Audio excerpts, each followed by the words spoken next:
एक मिनट। नमस्कार प्रिय विद्यार्थियों, मैं प्रकाश राव समाधान क्लासेस के डिजिटल प्लेटफॉर्म पर आपका स्वागत करता हूं, हार्दिक अभिनंदन करता हूं।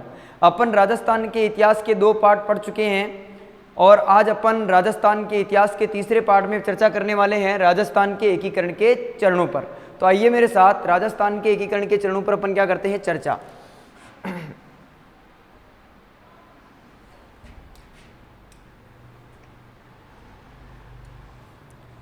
तो राजस्थान के एकीकरण में अपन बात करें तो राजस्थान के एकीकरण में 19 रियासतें, 3 ठिकाने और एक केंद्र शासित प्रदेश का क्या किया गया था, विलय किया गया था।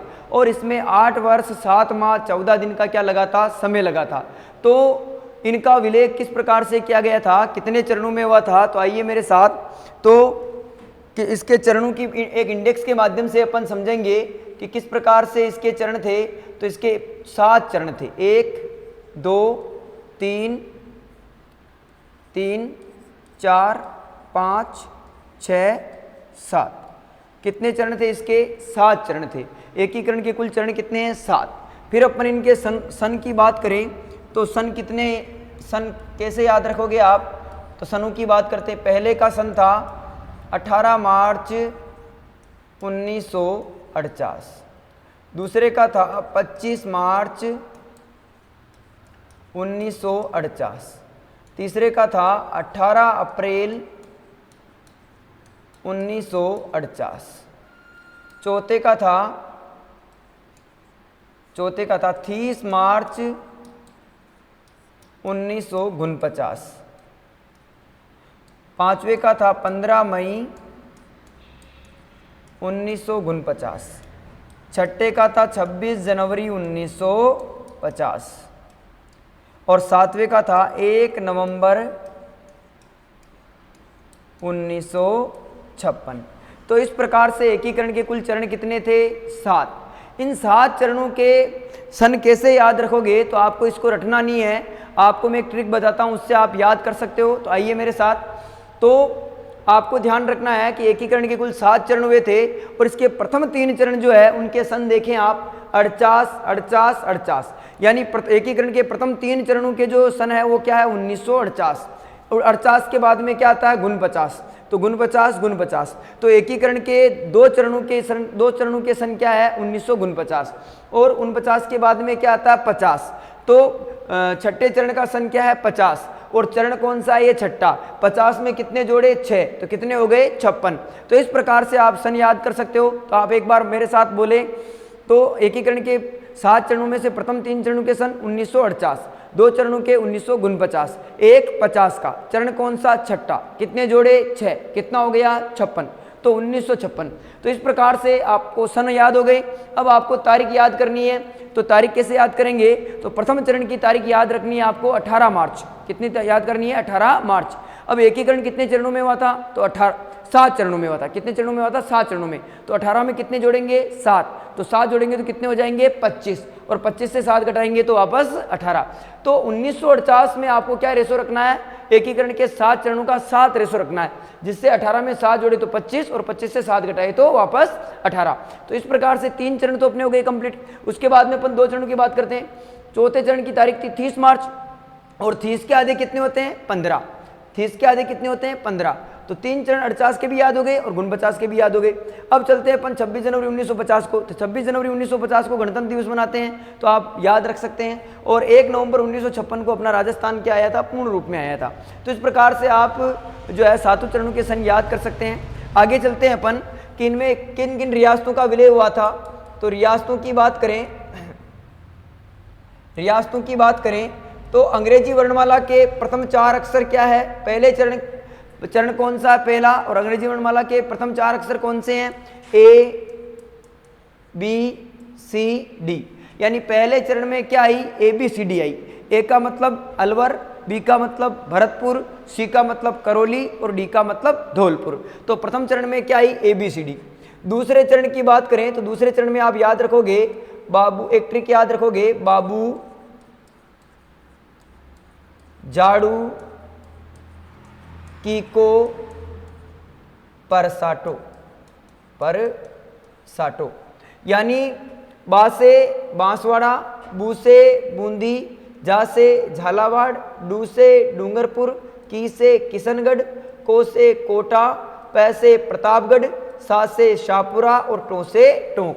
यानी कुल कितनी रियासतें? 1 2 3 4 5 6 7 8 9। यानी एकीकरण के द्वितीय चरण में कुल कितनी रियासतों का विलय हुआ था? तो 9 रियासतों का।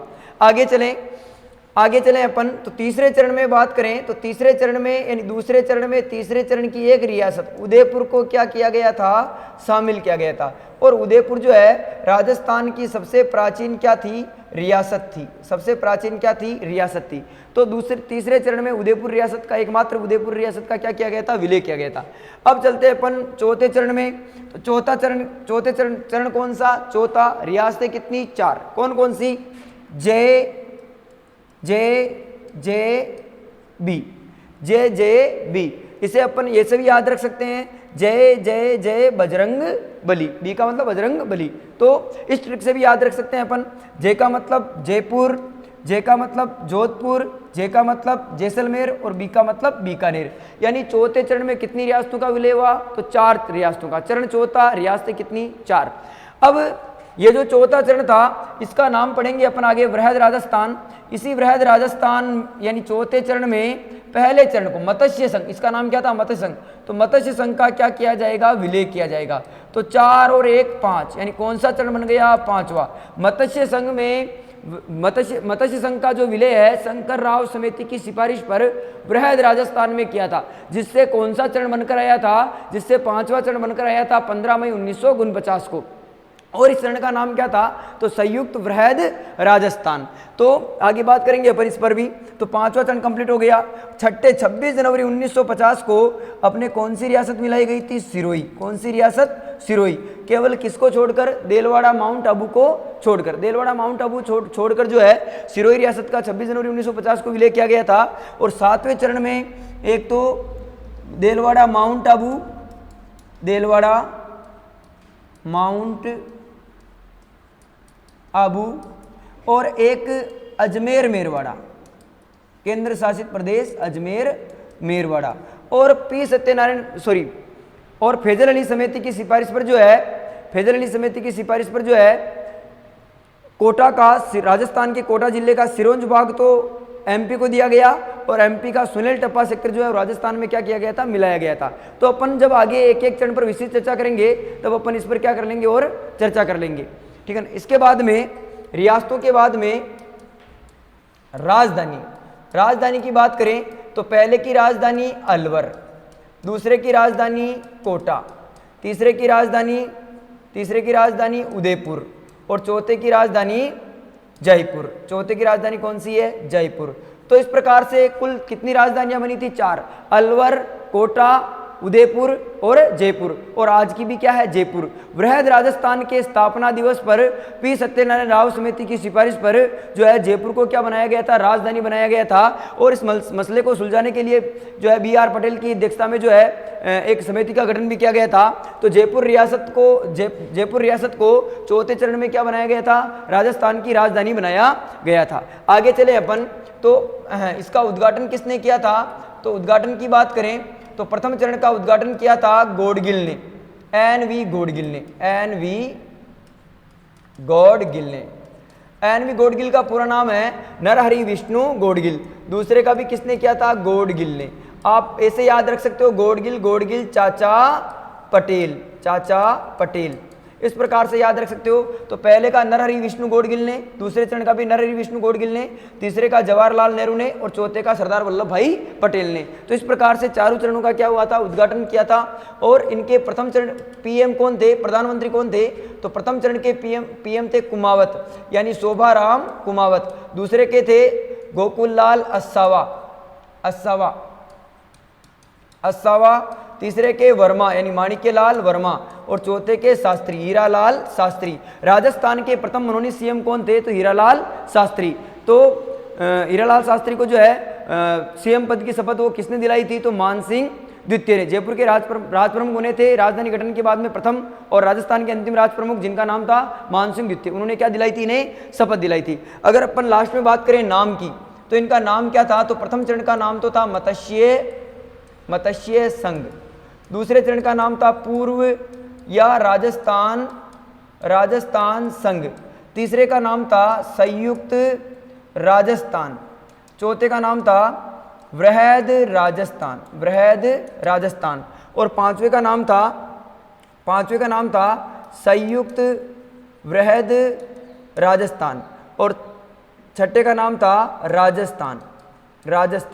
राजस्थान शब्द का प्रयोग तो द्वितीय चरण में हो गया था, लेकिन राजस्थान को राजस्थान नाम की मान्यता जो है 26 जनवरी 1950 को मिली थी, ठीक है ना। और अंतिम में नाम था इसका पुनः गठित